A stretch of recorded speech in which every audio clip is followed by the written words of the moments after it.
everyone. So, if you missed yesterday's video where I was talking about why Putin is talking about the war being over and what this might potentially mean, great minds think alike. The Guardian had summarized all the same points as I did yesterday and the day before, so feel free to read this article. But if you have been following this war at all, you know all this. You already know this. First of all, Ukrainians continue to hit Russia where it hurts. In this case, they fired some drones at a gas industry facility in Orenburg region. And once again, this is a long one. This is 930 miles away from Ukrainian border. So this is serious. And once again, in this case, Zelensky didn't specify which one, but it is very possible that within the next 24 to 36 hours, we're going to see a bunch of amateur videos, photos, commentary on X, on Telegram, on Facebook, if anybody still has access, showing where it's at. Because there's going to be, once again, flames, clouds of smoke, and so on and so forth. We already talked about very non-existent progress at the front, plus record casualties. This is something that I pointed out when I talked about their recruitment versus their casualties. So we talked about this. They're still able to recruit 35,000 people per month. However, their casualties are exceeding the recruitment, and they're likely to get, that outpacing is likely to get worse because people they're recruiting are being sent into the meat grinder, untrained, unprepared, frequently unequipped, which doesn't help. The oil refinery, oil industry attacks continue to make a dent. Because it doesn't matter if there are issues with oil in the world, which Russia was hoping to have a big windfall for, especially since Trump administration had eased the sanctions against Russian oil. So they were hoping to cash in. However, it's not much use to them if they can't pump the oil, can't refine the oil, and can't ship the oil out. That doesn't do them any good, and it is becoming serious. Especially, again, since even though Ukrainians are doing their absolute best to target these objects, these areas, with surgical precision, but wherever those locations are, there's still cities and villages nearby. People can still hear the drones humming overhead, and they can still hear the big boom and see the clouds of smoke and flames. No matter how much Russian media tried to spin it that, Ukrainians are dropping something to make the explosions look worse than they are, it didn't work. Nobody bought into that. And we talked about Ukraine quickly becoming the weapons development leader, particularly in robotics, drones. One of the particularly impressive feats that was written about in multiple sources recently was the fact that Ukraine didn't have a fleet of its own. However, it managed to reduce Russia's Black Sea fleet by 2/3 when they said, you know what, fuck it, we're going to invent the seagoing drones, and off they went. And again, let's all remember, this is all happening under wartime conditions, and it's not exactly very easy to hide a drone manufacturing facility and defend it.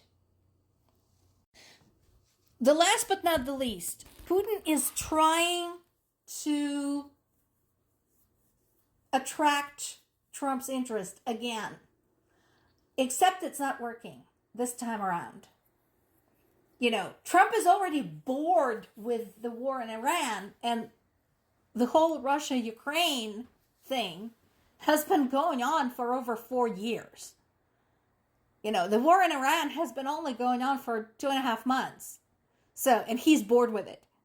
So I don't know whether there's any chance of that. He's probably going to try to call. He's probably going to try to, schedule a meeting, etc., etc. But I don't know what his chances are. Now, there's something that this article does not mention, and this is, again, the growing level of unhappiness among Russian people. Interestingly, it wasn't the economic problems that did them in. It wasn't even the sound of Ukrainian drones appearing somewhere where nobody would expect them. And it wasn't even the frequent shutdowns of the biggest airports. No. It wasn't anything even brought about by Ukraine. It was brought about by Russia's own government. And that was the internet sanctions. The grumbling got louder when they lost their YouTube. I am not joking. And so now the unhappiness with the war is being tacked on to that. They said, screw this. You're going to take everything from us for this war, and we followed you, and now you're going to turn off our internet? Fuck you. So we'll see how that goes. Is the end of the war near? No, not unless something truly miraculous happens. I don't think it's anywhere near. But the signs are there of at least Russia's position becoming increasingly more uncertain. Now, in addition to continuing to hit Russia where it hurts in its oil and gas industry, Ukraine continues its effort to make the occupied areas too expensive, too hot to hold on to. Crimea, the occupied parts of the Donbas area, this is a prime example. Ukraine hit more military targets. In this particular case, a radio altimeter, that's the altitude tracker. It's kind of hard to launch things and track them and direct them without knowing where they are from the ground. So yeah, good one. And this was, again, in the occupied part of the Donetsk region. And here's another thing. So Ukrainian sources that nobody ever heard about before the war, like Censor, like Kyiv Post, like Kyiv Independent, which I refer to many times, are gaining weight. This is particularly important in the United States, where official corporate media is rapidly losing its prestige as the public trust is vanishing, and people are increasingly turning toward the independent media. So here is an interesting bit of news. New Russia sanctions feature individuals exposed in Kyiv Independent documentary.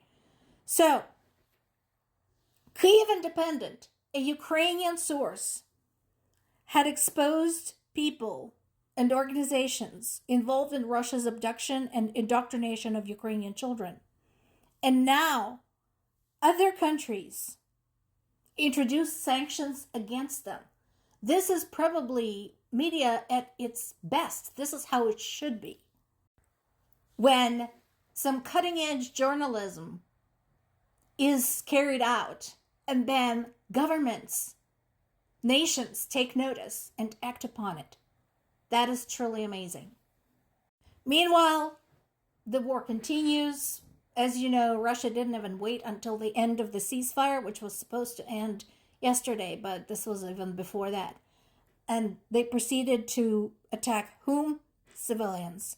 So 4 civilians were killed, and 27 more were injured across various regions.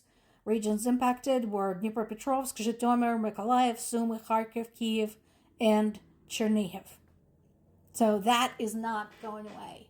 And again, this just proves, again, Russia just needs to be stopped and cleared out of Ukraine for good and never allowed to go anywhere again until they grow up. More to come.